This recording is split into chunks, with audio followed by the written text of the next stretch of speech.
SGC here, and today's movie review is Red 2. If you didn't know, Red 1 and 2 was inspired by a limited comic book series by the same name by the great Warren Ellis and Colleen Hammer. So this time around, you get the same troops. I mean, like, you know, Morgan Freeman died, spoiler, in the first one. So we got Bruce Willis, John Malkovich, Helen Mirren, and mary-louise Parker coming back from the first one. And we got new additions such as Catherine Zeta-Jones, Byung-hun Lee, and Anthony Hopkins.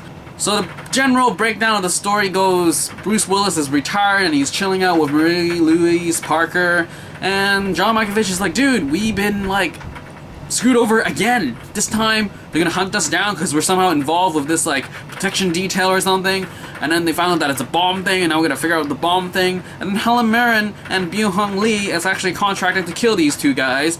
So, and then things happen, and they introduce Anthony Hopkins' character as a mad genius thing. That device was created actually by him. And then Catherine Zeta-Jones is a Russian, you know, counterintelligence sort of gal, and she's all mixed up into these things, and things happen. So what did I like about this film? I would say as a sequel, it was done not bad. I mean, you know, sequels tend to have like, oh, it's the same thing, but rehash with new storyline, rehash with sort of new characters. But really, I found that there was actually character development. I mean, with Bruce Willis and Parker's character, they were the key of this film as they were trying to interact with each other. In the first one, Willis and Parker were just like, sort of like getting along, and they're sort of dating, but not fully established. And Parker was just like, no, this world's too dangerous for me. But this time around, it's like Parker's trying to get involved. Willis is like, no, I gotta save your life, sort of thing. And then there's like really genuine, like, hilarious relationship advice from different cast members, and it's just funny. Grasshopper. Also, the inclusion of these 3 additional characters from such a big name. I mean, Catherine Zeta-Jones, Byung-hun Lee, Anthony Hopkins. Despite the fact that this movie is packed with all these big name people, it didn't felt like anybody really overshadowed everybody. Everyone's acting was awesome. You could say Catherine Zeta-Jones could have more, Helen Mirren more. Anthony Hopkins was sort of like the reason why I wanted to watch this in the beginning. First found out that he was in this movie, and then an additional Byung-hun Lee, awesome stuff. Just a side note, if you didn't know, the character of Byung-hun Lee actually was Chinese in the original script, but he fought for it to be Korean, and I'm amazed and happy that a Korean is actually portraying a Korean.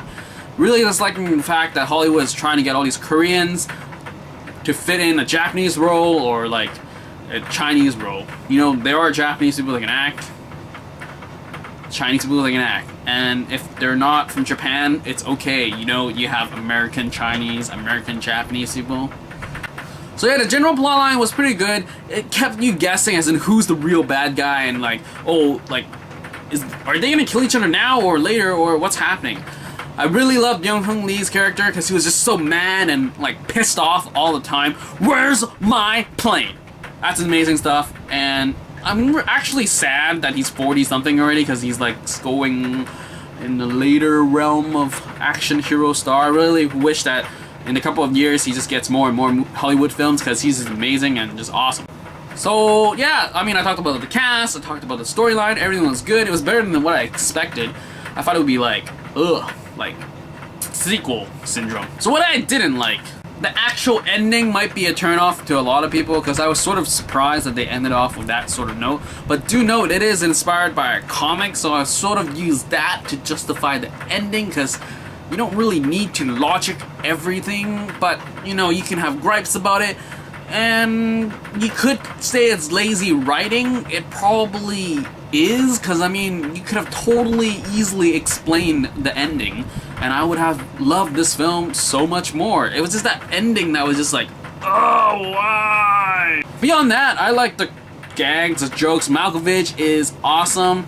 I really think that he should be in more movies, and he should be known, just known, people should know him more. Well, I don't know how known he is now, but hope people like him even more, and then he appears in more things, because I would totally love to see him in a super serious role. I mean, is he in a super serious role? Because like the last time I remembered before Red, he was in Johnny English, and that was a crazy, silly role.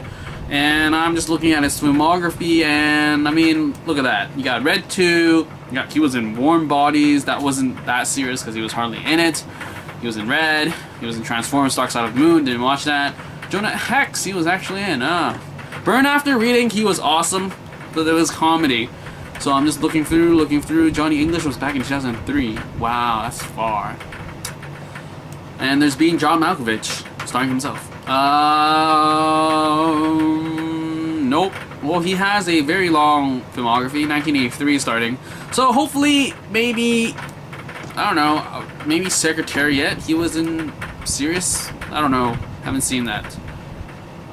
Probably is a serious role. Maybe I'll check that out because it's about horses. So yeah, what I didn't like, not that big of a deal. It was an enjoyable, fun film. Like, cast had a fun, and it was just funny stuff. Sure, there was some trailers that sort of ruined some epic moments, and it was actually more epic in the trailer, and it got edited down in the actual movie. Ugh, hate that when that happens. But anyway, beyond that, Red 2 was enjoyable. Like, as a sequel, it did what it needed to do to keep you, like, entertained and wanting to know about these characters and introducing new ones that were actually cool. So Red 3 probably will show up sooner or later because these guys are actually old. And yeah, John Malkovich, totally welcome to come back. He has to come back. Anyway, that was all for this movie review. Red 2. See ya.